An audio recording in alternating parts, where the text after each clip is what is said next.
How to make second and third form of the main verb.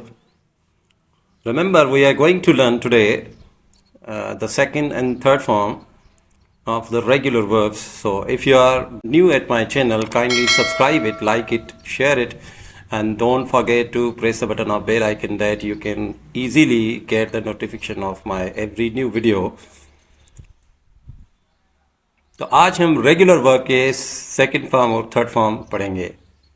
Ways of making second and third form. Rule number 1, when the regular or the weak verb ends in a silent E, add only D to form second and third forms. तो इसमें जो है regular और week verb जो silent ई पर ख़त्म हो तो उसका जो है सेकंड और थर्ड फॉर्म हम बनाएंगे सिर्फ डी लगाकर. जैसे यहाँ पर जो है मिसालें दी हुई हैं. प्रेजेंट टेंस हम फर्स्ट फॉर्म को कहते हैं, पास्ट टेंस हम सेकंड फॉर्म को कहते हैं, पास्ट पार्टिसिपल हम थर्ड फॉर्म ऑफ वर्ब को कहते हैं. तो शेयर ई पर ख़त्म हुआ, केयर ई पर ख़त्म हुआ, लव ई पर ख़त्म हुआ, तो आखिर में हमने डी लगाकर उसके सेकंड और थर्ड फॉर्म बनाए हैं. तो आप भी जो है कोई ऐसे बना सकते हैं. याद रहिए रेगुलर वर्ब हो, इर्रेगुलर वर्ब और स्ट्रॉन्ग वर्ब ना हो. जैसे राइट है, अवेक है, तो ये जो है ये हमारे इर्रेगुलर वर्ब हैं. तो इर्रेगुलर वर्ब के साथ ये कायदा, ये रूल अप्लाई नहीं होगा. ये सिर्फ रेगुलर वर्ब के साथ अप्लाई होगा. तो इस पर भी इंशाल्लाह मैं वीडियो बनाऊंगा. Rule number 2, regular verb ending in vowel plus Y take ED in the simple past and past participle. Present tense, past tense, past participle. तो जैसे सर्वे है, सर्वेड, सर्वेड, और प्ले है तो प्लेड, प्लेड, एम्प्लॉय है तो employed, employed. तो यहाँ पर आप देख सकते हैं कि वाई प्रिसीडेड बाय वाउल, तो वाई से पहले जो है वाउल आएगा तो हम सिर्फ ईडी लगाकर उसका सेकंड और थर्ड फॉर्म बनाएंगे. तो इस रूल का मतलब यही है. Rule number 3, regular verb ending in a consonant plus Y change Y into I, add ED for simple past and past participle. तो ये जो है उस जो रूल हमने पढ़ा है उससे अपोजिट है कि अगर वाई से पहले वाला हुरूफ कंसोनेंट होगा तो वाई को हम ड्रॉप आई में करेंगे और ईडी लगाकर उसका सेकंड फॉर्म और थर्ड फॉर्म बनाएंगे. तो ये 3 एग्जांपल आप देख सकते हैं. Cry, cried, cried, supply, supplied, supplied, beautify, beautified, beautified.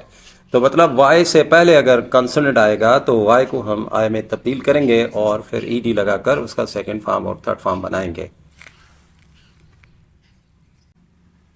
Rule number 4, regular verb ending in a consonant after a stressed vowel double the consonant before adding ED.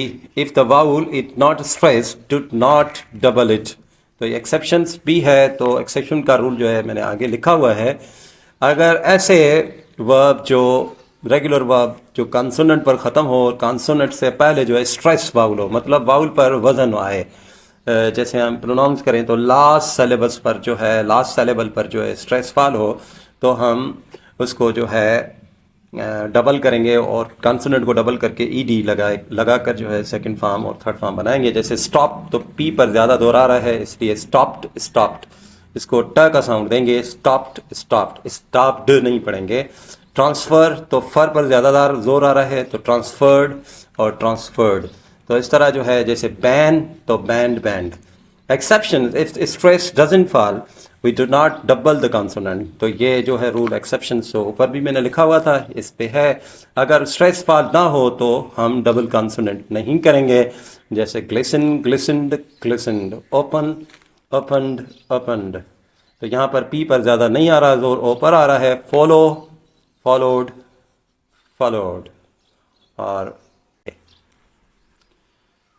certain verb which end in single or double vowel add only ed to form second and third form of the verb. मतलब ऐसे जो है vowel verb जो double vowel या single vowel पर ख़त्म हो तो उसकी ये जो है सेकंड और थर्ड फॉर्म हम ईडी लगाकर बनाएंगे. जैसे move, moved, moved, sky, skied, skied, echo, echoed and echoed.